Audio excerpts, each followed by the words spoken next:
Mute off.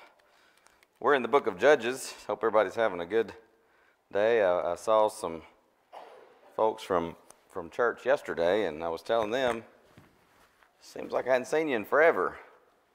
With the snow and all that causing us to cancel Wednesday services, it's funny how you get off your routine, and it just feels like it's been so much longer since I've seen everybody. We left off our show at the very end of chapter 15. I think I may have finished 15 very quickly, but I wanted to go back and just touch on one or two things there at the very end.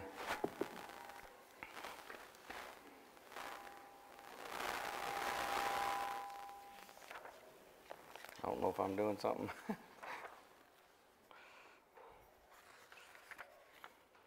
We've been talking about Samson, and of course, Samson is a perfect example of these judges being more like champions, as we have said several times. Sometimes they're spiritual people, sometimes they're not. And Samson had his moments, but there are also a lot of moments where you just, and to be fair, I think that's true of a lot of Bible characters. We have these heroes of faith, and they're heroes of faith many times, but we sometimes forget, as we can even forget with heroes modern day, they're human, and they're going to make mistakes. Sometimes really, really, really stupid mistakes, dumb, carnal mistakes, but they're human. And it's easy to think of someone, whether, again, it's modern day or ancient day Bible hero, or like I said, even today, a hero, maybe it's someone we look up to very much spiritually, and they falter. It's easy to say, man, and get real discouraged, but these are humans. That doesn't make it okay, but they're humans, and they make mistakes. And we've talked before, I think I've told you before, the article Reagan's dad wrote years ago, and I remember it because I thought it was one of those perfect titles to an article, because when you read the account in the book of Kings and Chronicles about King Jehoshaphat in the southern kingdom, he was a good king overall, for the most part. He followed God. He didn't follow idols, but then at one point in his reign, he makes an alliance with Ahab. And of all the people to make an alliance with, Ahab would be one of the last ones that any godly person would want to have any kind of an alliance with. And so the title of that article that Papa wrote was, "What Are You Doing, Jehoshaphat?" And, like I said, it's just so perfect, because every time I read that account, and he'll say, Jehoshaphat made this alliance, and I'm thinking, what are you doing, Jehoshaphat? And several times he just does things that just leave you. And Samson is kind of the same way. Again, he's human. I don't mean to pick on him more than others. We just happen to be talking about him in this context. But there are times when you just go, Samson, what are you doing? You know better than that. But there's sometimes I say to myself, what are you doing? I knew better than that. So again, these are humans, and we're not excusing behavior, but at the same time, we want to understand they're not, someone who is beyond the scope or capacity of making mistakes and sinning. So we were closing out chapter 15, verses 6 through 8. The Philistines, they kill Samson's wife. He's going to take revenge. Remember, he burns the fields. And so then they go and they just decide to pay him back, and they kill his wife and her father. Samson is angry, and he's going to take revenge on the Philistines. Verses 7 and 8, though you've done this, yet will I be avenged of you, and after that I will cease. Smote him hip and thigh, verse 8 says, with a great slaughter. And he went down and dwelt in the top of the rock Edom. Hip and thigh there is just a kind of an expression. We have various expressions that we use. I'm going to stomp a mud hole in you and walk it dry, and different things like that. It's just an expression. he beat the fool out of them. That's another one of our expressions, you know. Of course, you have different expressions sometimes in the South and other regions, but it's just a way of saying he really got after them. And, of course, that's, you know, Samson, that's his mission from God. God is using him to inflict casualties on these idolatrous Philistine people. And not just arbitrary casualties. This is a judgment upon a stubborn, rebellious, refusing to repent kind of people. So Samson goes and he's taking revenge. He smote them hip and thigh with a great slaughter. Then you get to verse 9. Verses 9 through 20, they're going to attempt to take Samson, and they're going to be slaughtered again. They go and they pitch in Judah. In other words, they're encamped in Judah. They spread themselves in Lehi. The men of Judah said, well, why are you come up against us? They're scared of the Philistines. Of course, they're being oppressed by the Philistines. This is one of those, sometimes in the book of Judges, you'll see a judge, a champion, who leads a great victory. And it's sort of accomplished almost all at once. I don't mean to say it's just that like that and it's over, but maybe one particularly major battle. Who comes to mind?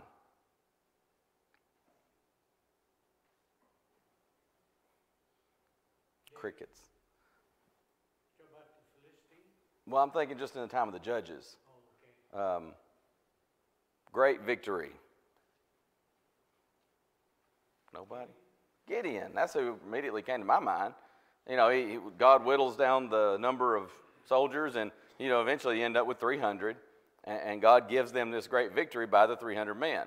It wasn't just all at once, but there was this great battle, and they accomplished a victory, and Gideon pursues these kings, and, you know, basically at that point, they have thrown off the Midianite bondage. I also think about, I just went blank, Ehud. You know, he goes and kills the king Eglon, and then he, you know, sneaks out the back door. He locks the doors, sneaks out, gathers the army, and comes and, you know, in the confusion over, wow, what's going on? The king is dead. They attack, and there's their victory. With Samson, though, and I say all that just to contrast with Samson, it's kind of an ongoing process here. And you see, he's already killed a lot of Philistines. He's already had some run-ins with the Philistines. But it's not like Samson is raising an army here and going to fight. This is a sort of an ongoing thing. It seems, at least from looking at these verses 9 and 10 here, that there's still some dominance there. And it's still kind of an ongoing process of getting rid of the Philistine persecution, because the men of Judah, they're scared. Why are you come up against us? And they say, you know, we're come for Samson, to do to him as he has done to us. Now, you know, again, not to, you know, we're in this section. I'm not just trying to constantly pick on Samson. I know it sometimes may sound like that, but you just look at the maturity level of these Philistines and Samson. Why are they come there? Well, we're going to do to him what he did to us. And then 3,000 men of Judah went to the top of the rock of Edom, and they say to Samson, don't you know that the Philistines are rulers over us? Well, what have you done to us? And you know what he says to them? Well, what they did to me, I did to them. Man, what a mature bunch of people you're dealing with here. You know, it's just, you see the immaturity. Oh, you hit me, I'm going to hit you back. Well, you know, where does that get you? And that's their attitude, but it's also Samson's attitude. And, you know, there are people like that to this day. That's how they live their lives. I'm just going to treat others like they treat me. You be nice to me, I'll be nice to you. But you spit in my face, man, I'm coming after you. And, you know, and that's one of the reasons why Jesus is going to say, smite you on one cheek, turn the other. If he compels you to go 1 mile, and of course there's a background there where, you know, a Roman could compel a Jewish person, a Roman soldier particularly, to go. But there was this certain amount of distance. He says, you don't just do the least amount, go an extra mile. But this immature behavior, well, you know, whatever they do to me, I'm going to do to them. And of course, Jesus is going to say also, well, however you want people to treat you, that's how you should treat them. But they're just tit for tat here. And so they asked Samson, well, what have you done? And Samson's, big justification of his action is situation ethics. Really? Well, I just did what they did to me.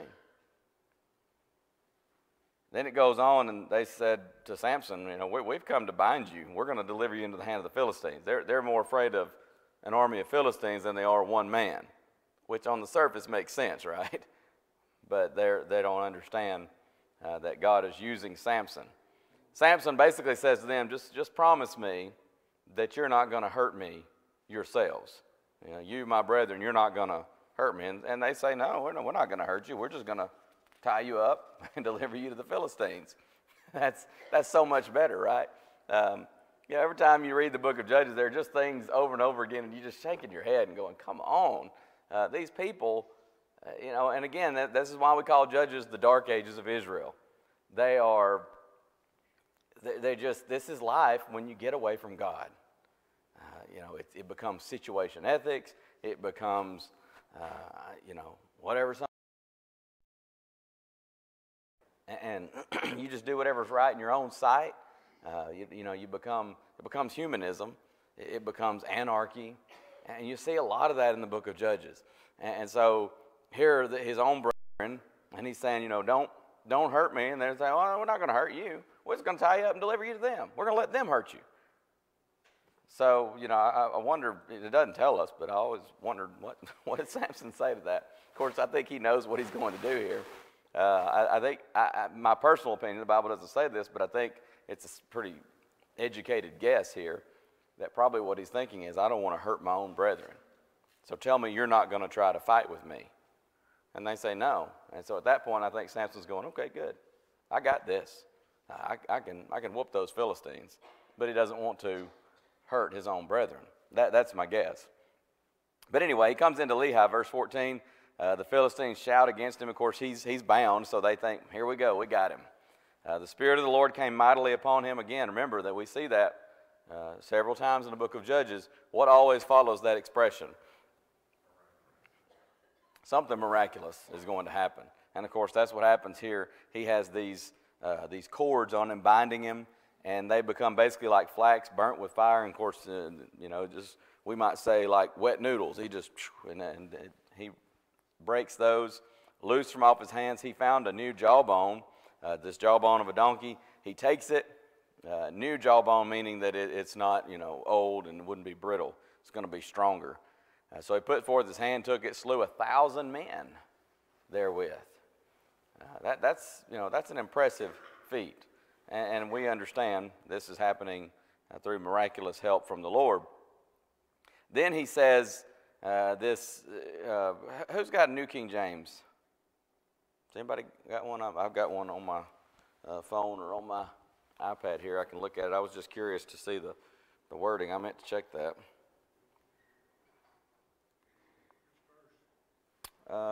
Verse 16.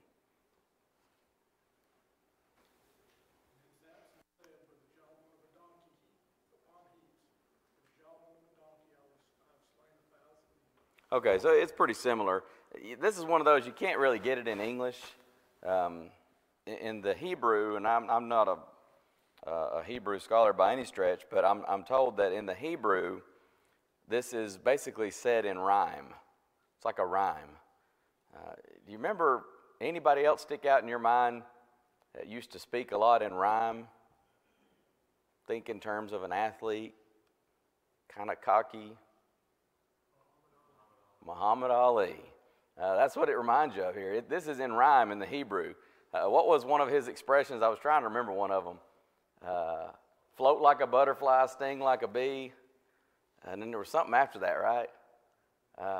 Anyway, he would do this a lot, where he'd kind of make these little rhymes, and it was sort of funny, sort of annoying, because he was just cocky and full of himself, and he was good. I mean, he certainly had the talent, and most of the time to back it up. But that's sort of what Samson seems to be doing here. I mean, this is in the Hebrew. It's in rhyme. He's kind of, I've whooped these people.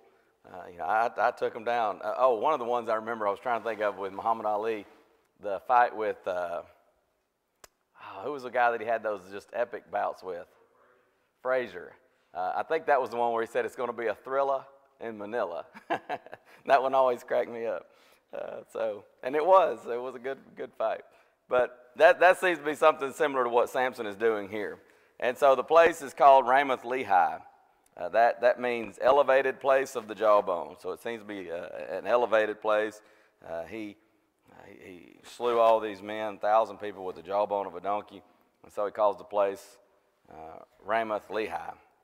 Then he is sore athirst, King James says. He's very thirsty, faint, dehydrated, no doubt, from this expenditure of energy. And so he says, to the Lord, you've given this great deliverance into the hand of thy servant. Now shall I die for thirst and fall into the hands of the uncircumcised. I've accomplished this great victory here, and now I'm just going to die. I'm just fall down and die from thirst, dehydration. But God clave an hollow place that was in the jaw, and there came water thereout. And when he had drunk, his spirit came again, and he revived. Wherefore he called the name thereof En-Hakkore, which is in Lehi unto this day. En-Hakkore means spring of the caller. He called out to God, and God gave him water. Again, God is helping Samson miraculously here. This is not a reward necessarily. This is, God is using Samson. Again, he's using him to judge the Philistines and to deliver his people who have called out and turned back to God. So his spirit returned, his strength revived, in other words. And then you get into chapter 6, with Samson, it says, judged Israel in the days of the Philistines 20 years. So some of this is ongoing throughout the process. Delilah definitely seems to be happening at the end of that 20-year period. But this whole episode with Samson spans 20 years. So 20 years off and on conflict with the Philistines, leading up to, of course, when Delilah is going to betray him, and he's going to be captured, and then the events that happen right there at his death. So he goes to Gaza. He saw there an harlot, went in unto her. Now you have Samson who is sleeping with harlots. It's amazing how depraved people can be sometimes. And again, here's Samson thinking carnally. He's very carnally minded a lot of the time. But he's going to foil an attempt on his life here. Gaza, by the way, is one of the Philistine strongholds. They had these 5 Philistine lord cities. I can never remember all of them. I have them written somewhere in my notes, I think, earlier. But, I'm not even going to try. Brandon, you don't know them off the top of your head, do you? I can never remember. I can usually get one or two. Damascus, I think, may be one of them. Actually, I may be thinking Syria. But there were these 5 lord cities. Gaza was one of them. Ashdod, I do remember, that's one of them. So Samson, they're told, the Gazites are told, Samson is here. So they compassed him in, the King James says they surround him, in other words. They lay wait for him all night in the gate of the city, and were quiet all the night, saying, in the morning when it's day, we'll kill him. Well, what happens to the city gates at night? They're closed, right? And that's just a security thing. So they just kind of wait. We'll just wait right here, and when they open the gates, we'll be ready. Samson lay till midnight, and he arose at midnight. And he took the doors of the gate of the city and the 2 posts, and went away with them, bar and all, put them upon his shoulders, and carried them up to the top of an hill that is before Hebron. What's impressive about this? I think there are a lot of things, but yeah, the overall strength. This is not a door like, one of these over here you see, or a door at your house that we pop out the hinges, the little pin from the hinges, and you can carry that thing around, right? We're not talking about that. We're talking about city gates. These would be massive. Yeah, usually these are doors that will kind of swing together and out and in. There's going to be a bar. What's the bar? Yeah, this was like a lock, and you would have it, pass from usually one door into the other. If you've ever seen, an old movie where maybe it's Renaissance times. What am I trying to say? Medieval times. What I'm trying to say. Troy's a good one. Troy. Yeah. What came to my mind was, of course, Lord of the Rings. There's a scene in there where they're trying to break down into the city, and they're trying to break the gate. But there's this big iron bar that goes through, and so the gates are locked. And so he takes it, bar and all, just rips it off the hinges, puts it on his shoulder. And that's impressive enough, just the weight of the bar. It's a huge, heavy metal bar because it's got to withstand, if somebody comes trying to break the gate down. So that's, enough. But then the wood and whatever the doors, the gates are made of, that's going to be extra weight. Picks it up, puts it on his shoulder, and then he takes off with it. But he doesn't just take off. He goes, I have it in my notes here, approximately 40 miles. I mean, he goes quite a distance with this. And there's a little phrase here. I just lost my place. What verse were we at? 3. He carried them up to the top of an hill that is before Hebron. So he's going some 40 miles or so, carrying these gates on his shoulder. And geographically, most of it is uphill. If Samson had lived to tell his grandchildren about this, he could have talked about, my day we carried, But it was uphill most of the way. So he's carrying these heavy gates a long distance uphill the majority of the way. So, it's impressive. This, again, this strength that he's been given from God, God using him to help deliver Israel from the oppression of the Philistines. After that, he loved a woman in the valley of Sorek whose name was Delilah. We're not really told a whole lot of what happens beyond that. It'd be interesting to have known what did the Philistines think when this guy just, they're waiting. They're kind of encamped by the gate, probably hunkered down for the night. They just sort of get in their tents and rest and go to sleep and think, well, we'll deal with this guy in the morning. And then I wonder what, this big commotion as he rips the gates off their hinges and then takes off with them. I just, be interested to see their reaction to that. But we're not told. It just says it came to pass afterward that he loved a woman in the valley of Sorek whose name was Delilah. She is a Philistine. So here once again, Samson is carnally minded. He's not thinking in terms of a spiritual minded person, a person who's going to follow God. He's thinking, she's pretty, whatever reason, but it's not a spiritual reason. He's going after Delilah. And of course, she's going to betray him. She's just another in a long string of women for Samson. But it does seem, as you read this account, that he has a soft spot for Delilah. He did fall for her. The lords of the Philistines came up unto her. They tell her, entice him so we can find out what his strength is. And we're going to afflict him, and we're going to give you, every one of us, 1,100 pieces of silver. So the lords of the Philistines come to her. These are central political figures within these 5 lord cities. And they basically are promising to give her something to the tune of about 34 pounds of silver each, times 5 lords. It's about 100, and I don't have Bob here to help me, but it should be about 170 pounds. I did the math beforehand. 170 pounds of silver. Now, it's not gold, but it's 170 pounds of silver. This would make her quite wealthy, as you can imagine. So she is, I don't know, she may not have ever cared about Samson to begin with. She might have done it for 10 pounds of silver. I don't know. But this certainly upped the ante with her. But for whatever reason, she agrees. And so she says to Samson, tell me where your strength is, in verse 6. And so he says, well, if you bind me with 7 green withs that were never dried, then I'll be weak and be as another man. These withs are just some kind of cord, but, green, not been dried out. Well, that'll get me. I'll just be so weak. And so they bring her 7 green cords, fresh cords. They've not been dried. She binds them with them. There were men lying in wait, verse 9 tells us, and they're with her in the chamber. And she said unto him, the Philistines be upon thee, Samson. And he brake the withs as the thread of tow is broken when it toucheth the fire, so his strength was not known. Now, just kind of hit pause here. She asked you, what is the source of your strength? Maybe as a precaution or something, maybe you thought, What's she up to?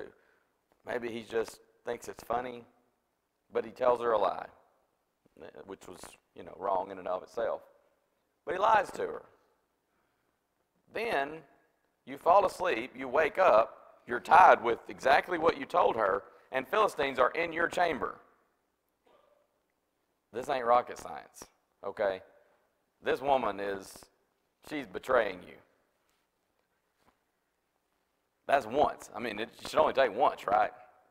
I mean, what's the old expression? Love is blind and sometimes really stupid. I mean, come on, but be that as it may. Verse 10, she says, oh, you've mocked me. You told me lies. Now tell me, I pray thee, wherewith thou mightest be bound. I mean, she turns it around on him. She's the victim. You lied to me. I mean, at that point, I'm saying, touche. However, let's talk about the Philistines that were here in the house. Let's talk about, I tell you where supposedly my strength is, and you use that against me. But, this is Samson we're dealing with. So he tells her another lie. He bind me fast with new ropes that have never been used, and I'll be weak and be as another man. So you can guess what Delilah does. She binds him with new ropes. This is number 2. And she says, the Philistines are upon thee, Samson. And there they are in the chamber again. And these Philistines just, that doesn't kind of clue you in. Something is going on, that strangers are in your house. You break them again, verse 12 tells us. Then she says, verse 13, oh, you have mocked me. You've told me lies. Poor, pitiful me. So then he says, well, if you weave the 7 locks of my head with the web. And so she did. I said, the Philistines be upon thee, verse 14. He awaked out of his sleep, went away with the pen of the beam and with the web. 3 times. So number 4, the 4th time is a charm, I guess. Oh, man, she really leans on him heavily here. Says, how can you say that you love me, Samson? Your heart is not with me. You have mocked me. You have told me lies. You don't love me. Boy, those words have gotten many a fella, and lady too, right, into trouble. You don't love me. How many young people have ruined their lives with another young man or young woman when urged and vexed with that supposed, oh, you don't love me. Sometimes even as folks get older, that's used to manipulate someone. And so she's using it to its fullest to manipulate Samson. You don't love me. And if you love me, you would tell me. And so she pressed him, verse 16 says, daily with her words, and urged him. I mean, can't you just see this every day? Telling him, don't tell me you love me. You don't love me. You've lied to me. You haven't told me the truth. Never once dealing here with, and I'm not justifying Samson's lies. That was wrong. But never once dealing with the elephant in the room. You've called the Philistines in on me every single time. Nevertheless, his soul was vexed unto death, so she has nagged him to death here. And he told her all his heart, and said, verse 17, there is not come a razor upon mine head, for I have been a Nazarite unto God from my mother's womb. If I be shaven, then my strength will go from me, and I shall become weak and be like any other man. And when Delilah saw, she knew this time. I don't know exactly how she knew, we're not told, but it does say when she saw that he had told her all his heart, she sent and called for the lords of the Philistines, saying, come up this once, for he has showed me all his heart. Then the lords of the Philistines came up unto her and brought money in their hand. It seems that she told him, I've got it this time. Bring the money because you got to pay up. And so she made him sleep on her knees. She called for a man, caused him to shave off the 7 locks of his head, and she began to afflict him. We don't know exactly what this means. Maybe she's doing something kind of, when you've had, maybe it's a surgery or something dealing with the spine. Sometimes the doctor will come in and they'll sort of jab your feet or something to see if there's any feeling there. Maybe she's doing something as he's still asleep as a test to see is he gonna feel this pain. I don't know. It just we're not told exactly. but his strength went from him. Verse 20, at least part of this verse, is a really sobering, haunting statement. She said, "The Philistines be upon thee, Samson." And he awoke out of his sleep and said, "I will go out as at other times before and shake myself." In other words, I'm going to get after these Philistines just like before. I don't know why he thought that. I mean, sometimes I just think, I don't know any other excuse other than this poor fellow is just, bless his heart, dumb or something. Because, I mean, you told her the truth this time. You told her exactly what's going to take away your strength. What do you think she's going to do? I mean, this has happened 3 times before. She's going to shave your head. But for whatever reason, he seemed to think that he was going to go out as at other times and he was going to handle this. But do you see that last phrase, or that last sentence in verse 20? And he wist not, he knew not, that the Lord was departed from him.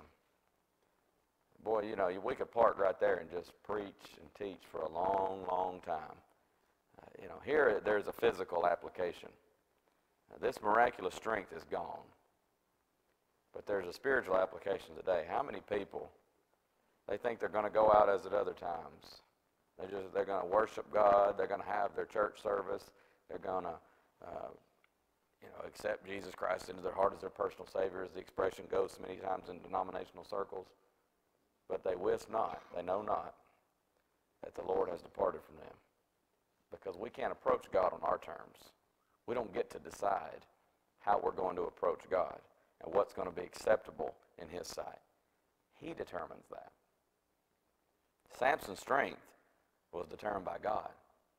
What's magical about a person's hair? If you and I, if we grow our hair out, are we going to have supernatural strength? No. There's nothing magical about his hair. His strength came from God because God said before he was even born, he's going to be a Nazarite from the womb. And that's his strength. And so he goes out and he thinks God's with him. I mean, he knew in his heart, 100%, without a doubt, I'm going to whoop these Philistines just like I've done before. But he didn't know that God wasn't with him. That is a haunting, scary verse because it still happens to this day. And I don't want to go and stand before my God in judgment thinking that God is with me when he's departed because I'm not following his will. So he thinks he's going to go out and destroy these Philistines once again. But, verse 21 says, but the Philistines took him, put out his eyes. They didn't give him general anesthesia. They didn't give him local anesthesia. They didn't say, guys, let's do this carefully. We want to try to make this as quick and as painless as possible. They gouged out his eyes.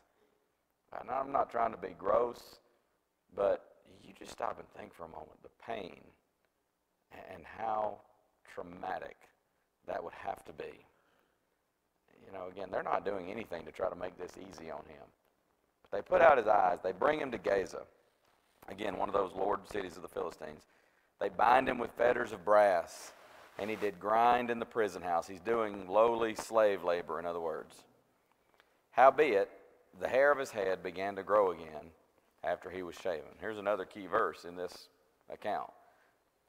His hair began to grow again. That was his strength, of course. She shaved it. His strength was gone. Now it's growing back. I don't know if Samson realizes gradually that his strength is coming back. He does seem to realize it. If he's doing slave labor, that's hard. You know, you're doing hard labor. And he probably, as time goes on, begins to realize, hey, it's not quite as difficult. I'm getting strength. I don't know, maybe just one day he woke up and began to do the labor and realizes, and maybe he finally got some sense about him and realized, you know what, I'm not going to just tell everybody. I'm going to pretend like I'm working really hard. And it doesn't seem that he completely knew it because, I mean, he'd gone out and slaughtered 1,000 people at once before.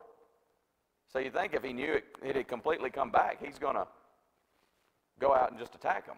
But he doesn't. He's kind of like, it's like he's biding his time. So it makes me think that as the hair grew, his strength is gradually coming back.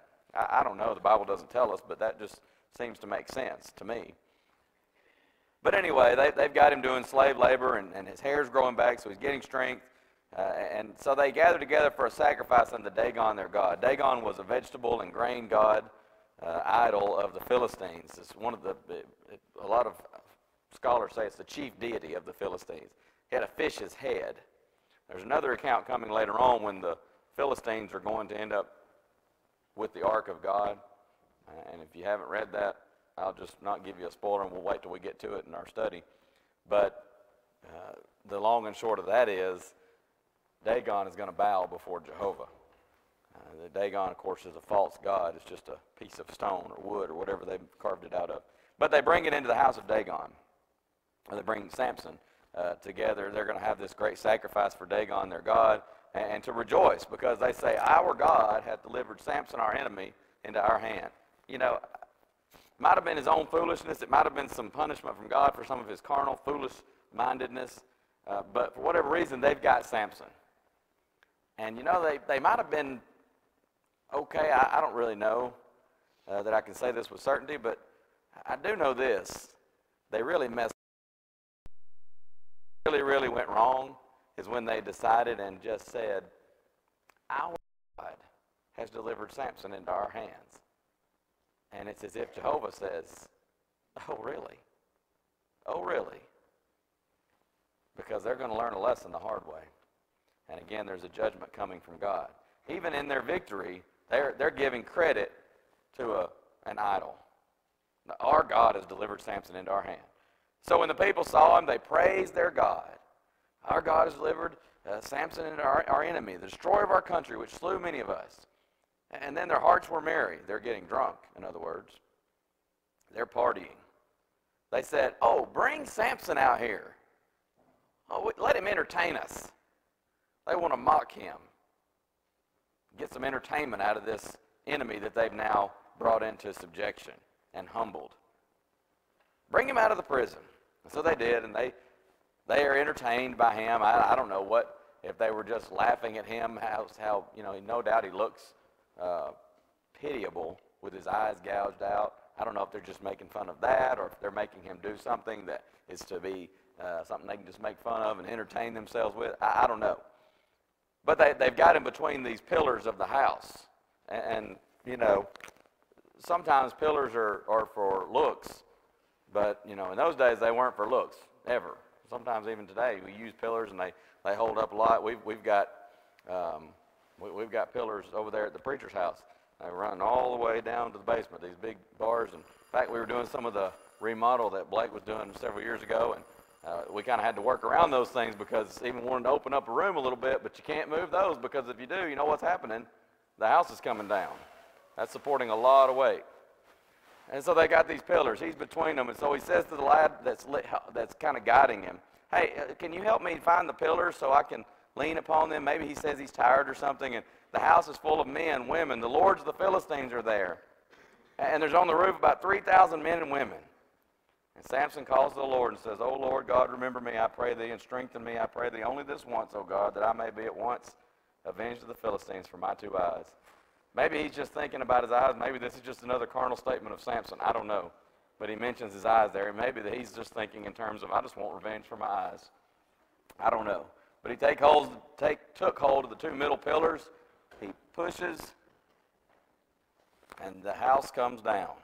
He says, let me die with the Philistines. He bowed himself with all his might. The house fell. Notice that last sentence in 30. So the dead which he slew at his death were more than they which he slew in his life. So then his brethren, this is the first mention of any brothers of Samson, but his brethren and all the house of his father came down and took him, brought him up, and buried him between Zorah and Eshtaol in the burying place of Manoah his father, and he judged Israel 20 years. Thus ends the account of Samson. Really pitiable how he conducted himself. We're never even told, really, did he make his peace with God? Did he get his life right with God before he left this life? We don't know that 100% for sure. But God used him to inflict some massive judgment upon those idolatrous Philistines. Thank you very much for your time and attention. We will pick up, Lord willing, with chapter 17 next week. By the way, remember, chapter 16 kind of ends a lot of the historical account in Judges as far as the main part of the book. What you get 17 going forward is more like an appendix or appendices. Thank you. Hello.